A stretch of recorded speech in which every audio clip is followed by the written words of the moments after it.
Nope.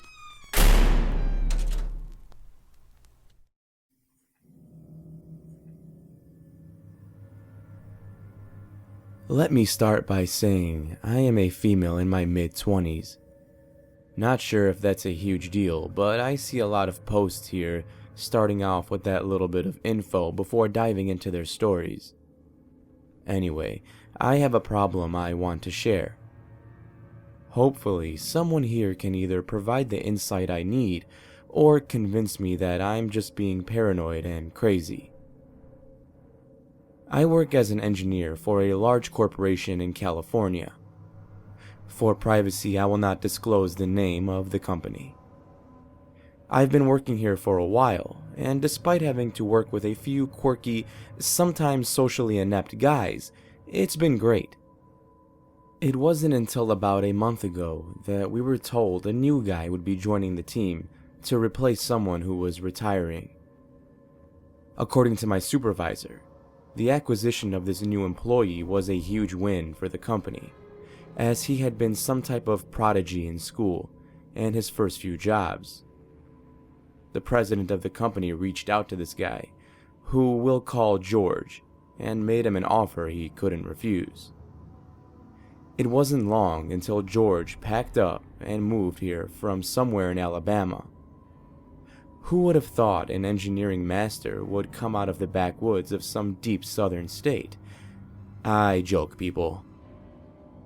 Our department went through some quick changes to make sure George felt comfortable and welcomed in his new position. Those changes included shifting around desks. I had to leave my beloved cubicle, tearing down all my tacky yet cheerful decorations, and moving closer to what would be George's spot, the highly coveted corner desk with a window view. I know a couple of the guys who had been there longer than me who were peeved about that, since it was assumed one of them would eventually get it after the current senior engineer finally left. The day arrived for George to come in. There was a weird energy that morning, an odd mix of tension, anticipation, excitement, and anxiety. We all sort of sat around, not getting any real work done, counting the minutes until this new, big-shot engineer walked in. I wasn't exactly sure what to expect, but I had a picture in my head. The image of some grisly-looking dude kicking in the doors, rocking a tattered leather jacket, shiny aviators, and smoking a cigarette that he proceeds to flick away carelessly. Boy, was I wrong. I'll do my best to describe him, while not being too specific, as I wouldn't put it past him to lurk on a site like this. He was about 6'4", average build, had very fair skin, glasses, and long, messy red hair that went past his shoulders. Yeah, I was way off. He was wearing a leather jacket though, so I was right about that. I remember thinking that his hair, along with the leather jacket, reminded me of Ghost Rider, like some sad, half-assed attempt at a cosplay getup. I watched from my desk as George took his seat and began to carefully inspect every inch of it. It was like he was studying it, trying to work something out in his head. Shortly after that, our department head came over to greet him. George remained seated as they shook hands, a bold move in my book. The DH started to take George around to all the cubicles, introducing him to the rest of the team. They eventually made it to my desk. I stood up and put on a friendly smile as I put out my hand. That's when things first started to get weird. Instead of immediately putting out his hand to meet mine for a professional handshake, he just stood there and stared at me. The way he looked at me made me think he recognized me from somewhere. His eyes were opened wide a bit more than normal, and a slight smile made its way to his mouth. He was breathing through his mouth at this point, and since it was already agape, I noticed his breathing became just a bit louder. I was about to put my hand down when he finally reached up to take it. Now, something you should know about me is I hate when people have weak, unimpressive handshakes. Be a professional and put some oomph into it. Don't just leave your hand in mine like a dead fish. With that said, his hand in mine felt like a fish that had been dead for a week. Not only did he not put any effort into shaking or gripping mine, but his palms were cold and clammy.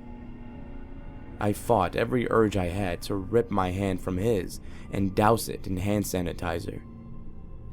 "Pleasure to meet you, Helen," he said as he let go. I nodded politely and turned my eyes to meet the DH. He was staring at both of us with a look of discomfort. Anyone can tell what had just happened was odd. I'm one of the only women who work in our department, so awkward encounters with my male colleagues are nothing new. But they've never gotten close to being that bad. George came into the office the next day carrying a box. He set it down at his desk, opened it up, and began to unpack. The items he pulled out started off normal. A mug, a couple action figures, some books, etc. Things quickly changed. He started removing animals. They were dead and taxidermied, but still, they were frickin' animals at his work desk. What the actual hell? With what I'm sure was a look of shock on my face, I watched as he pulled out a stuffed crow, squirrel, owl, otter, and raccoon from the box. He moved them around the surface of his workspace, trying to find just the right arrangement for everything. I'm not sure exactly how long I watched, but after some time, George turned his head to meet my stare without warning. It was so abrupt, I almost fell out of my chair trying to turn back around. What was with this guy? Who has that many stuffed animals? And what makes him think they are appropriate decorations for a cubicle? The day progressed, and I remained seated in the safety of my cube. I was hesitant to grab coffee or make a trip to the restroom, worried I may bump into George and have to force a conversation with him. I'm usually pretty accepting of people's quirks, and understand we all have something that makes us weird. But so far, George had proven to be well outside of my comfort zone. Which is why I nearly chucked my monitor across the room when I received my new email from the department head. "Hi, Helen. Our Houston office sent us a rush job that needs to be completed by end of day. It's something you've previously worked on, so I'm assigning it to you. This would also be a great opportunity for George to learn how we submit projects through our system. Have him sit down with you and walk him through the steps." I wanted to scream at the top of my lungs upon reading that. Of all the people, he had to choose me to do this? He saw with his own two eyes how weird things are between this guy and me. What was he thinking? Before I can mentally process anything else, I heard a slight knock at the edge of my cubicle. It was George. He had been CC'd on the email and took it upon himself to come on over. "Is this a good time for the rush job, Helen?" he asked as he scratched the patchy fragments of his unshaven neck. I conjured up a fake smile and replied, "Sure thing, George. Pull up a chair and we can start." The next half hour was, and most likely will forever be, one of the worst times of my career. George sat uncomfortably close, and I felt his warm, foul-smelling breath on my arm and neck the whole time. I rushed through the walkthrough, making a mental note to type out a step-by-step guide he can refer to in the future. When we were done, I asked if he had any questions. He stared at me blankly for a moment before he spoke. "Do you like my collection?" he asked. "Pardon me?" "My collection," he said again, pointing to his desk. "I caught you watching me unpack them." He was talking about the dead, stuffed animals at his desk. My mind went numb. What the hell did he expect me to say? I did the only thing I can think to do. Smiled and nodded awkwardly. "They're my toys, you know. I love them," George said, turning his head to his cube. "And those are only the small ones. I have bigger ones at my house. Really cool ones. I bet you'd like those too." He stared at me, awaiting a response, but I was still at a loss for words. My instinct was to shove him out of the way and make a mad dash to the exit, just so I can escape that moment. I think George knew how uncomfortable I was. He didn't make any effort to end the dialogue, and instead just continued to watch me squirm, sporting the same bone-chilling smile as before. "I'm sure you'll see them one day, Helen." With that, he stood up, gave me one last nod, and walked back to his desk. I usually work late, but that day, I was the first to leave. The next day went somewhat normal. I didn't have to work with George, so that was good. Though he did send me an email asking to reconfirm one of the steps I had walked him through the day before. I answered his question and added I would be providing him a guide before I left. That day, I did stay late. I made sure to create a comprehensive, step-by-step walkthrough he can rely on moving forward.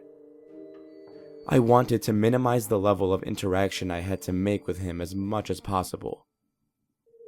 With sleepy eyes, I typed out the last few words of the document and sent it to the printer. Everyone had left the office by then, and I was the only one there. Nothing new. I grabbed the paper and made my way to George's desk.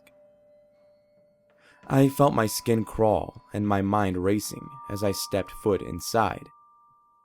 You remember the feeling you had as a kid when you were somewhere you weren't supposed to be? It felt like that, times 10. I placed the paper on his keyboard and turned to leave, but those animals, his toys, caught my eye. I stared at them, inspecting all of them closely. I noticed there was a bit too much space between a couple of them, as if one of them should have been there but wasn't. In the place of it, though, was a photograph. I leaned in close for a better look. It featured George standing in a dark room with wood panels on the wall. There was a timestamp at the bottom that had the date from the day prior. He stood between several taxidermied animals. These must have been the bigger ones he was referring to. There was a fox, a deer, and what looked to be a cougar. My first thought was if it was even legal for him to be in possession of these things in the first place. I continued to look at the photo. There was a space on the wall that George was standing next to that had no animals at all. Instead of an animal, there was a circle drawn on the wall in what appeared to be Sharpie or permanent marker. Inside the circle was a capital H. Yeah, that was enough for me. I immediately did a 180 to return to my desk so I can grab my things and head home. Just as I was about to shut down my computer, I received an alert for a new email. It was from George. Thank you. And I hope you enjoyed the photo. I knew you'd like the bigger ones. I began to look around wildly, trying to catch any glimpse of someone else in the office. There was no one to be seen. I had enough. I grabbed my keys, snatched my purse, and practically ran out of the door. The normally short walk from the door to my car felt like a lifetime. The parking lot was always a little too dark for my taste, but I was never truly scared until then. My car was one of the only vehicles left in the lot. I noticed a few more in the very back. They were off, but I kept my eyes glued to them. Every single noise I heard caused my neck to practically snap in its direction. Thankfully, I got in my car and made it home just fine. I have been thinking about this all weekend, but have no idea what to do. I'm writing this, not sure how I'll approach the situation at work tomorrow. Do I report George? I mean, technically, he hasn't done anything wrong, right? Plus, after all the company did to acquire him, I doubt they will be too happy with me causing problems so soon into his employment. For now, I'll just keep my head low and do my best to avoid him at all costs.